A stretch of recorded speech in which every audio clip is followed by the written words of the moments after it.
This is my Big 6 Studebaker engine, 354 cubic inch.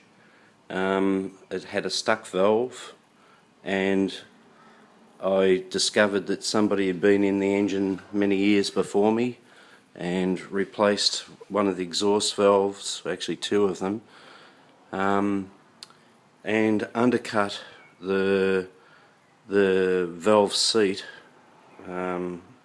If I say badly, it's an understatement. I've got a photo of how bad it was, but I've already started the operation of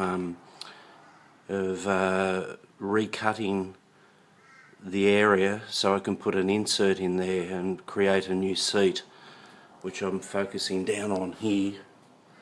And I've started to cut using this simple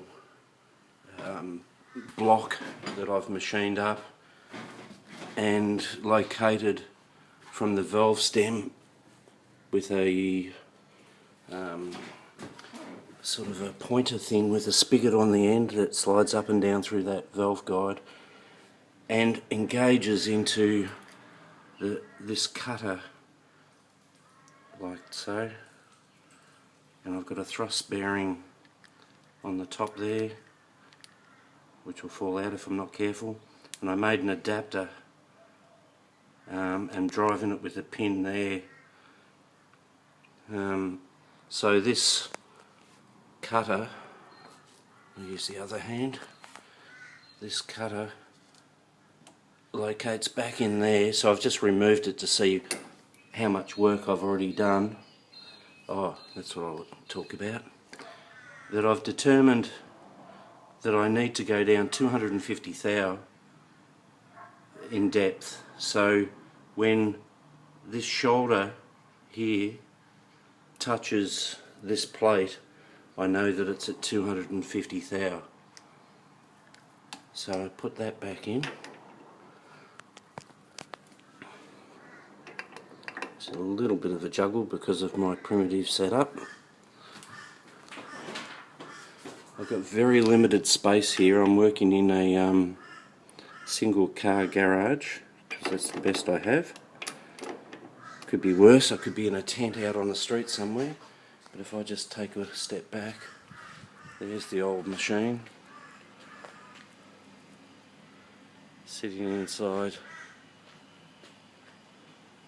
the garage, single car garage. Couple of useful items there, as we can see. Very limited facility, but I make the most of what I've got. So I can't pull the engine out. This is just a makeshift to get the engine running better than how it was, because it sounded like a chaff cutter. And eventually this tool will fall in the right spot. It's quite a good fit, as you can see. And if there we go. Right, so that's back on, and it's pretty accurately located, or very accurately. I'm quite fussy about these things. There's a couple of little spaces that I've got here.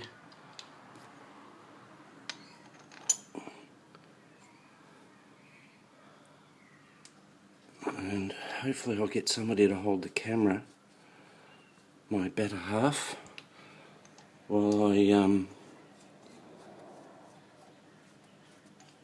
do all this up and show a couple of cuts that I'll make. 2 secs. Steph?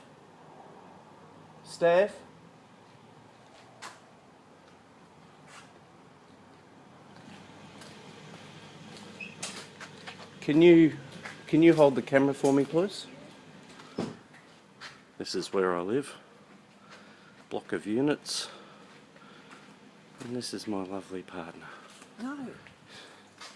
Can you just hold that? So, sort of focusing about there somewhere. Operation at hand. Yeah, so it's running. Yeah. And I'm just going to talk it through while I do it. I just feel somebody might be interested in seeing this, maybe, or they might work out a way. So I'm just going to preload the thrust bearing, just slightly nip it up evenly, get my handy little improvised turning tools. Is that in focus there, Steph, my tools? So jack handle and a little adapter goes into one of the many holes that I've got there, and there's no load on that, so I'm now going to load it back up.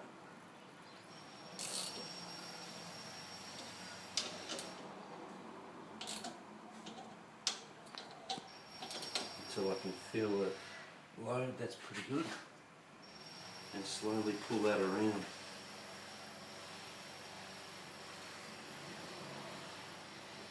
There, I'll do about 2 or 3 passes and load it up again.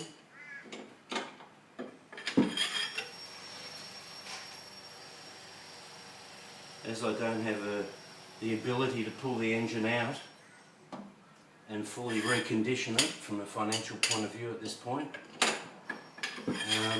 this is the best method for me to get the old girl running again. I should say the old fella, Clyde.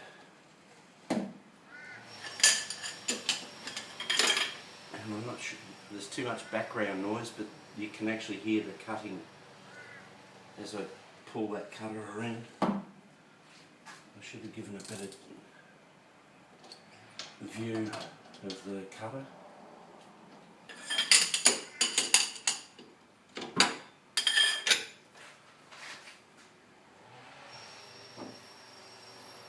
Quite a bit of load on that, maybe a little bit too much. Gee, there's a bend in that bar. I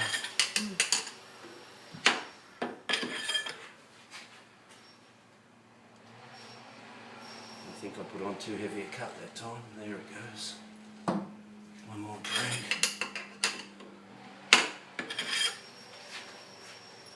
That's moving freely. And time for another load.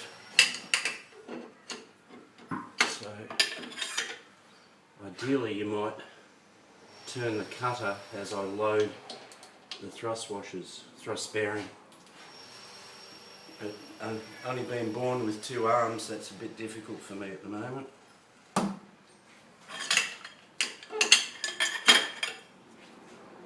And slowly working the cutter down to that shoulder of the adapter that I made, which will give me the 250 thou that I want.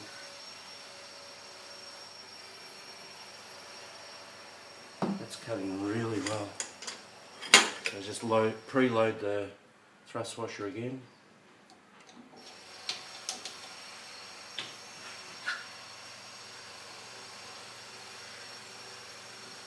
Gee, that's doing a good job. And maybe I'll stop the video at this point and make another one showing the depth of cut when it's finished and the finished result, ready for valve guide insert to go in that I'll have to make to suit with an interference fit. So we might stop it at that stage.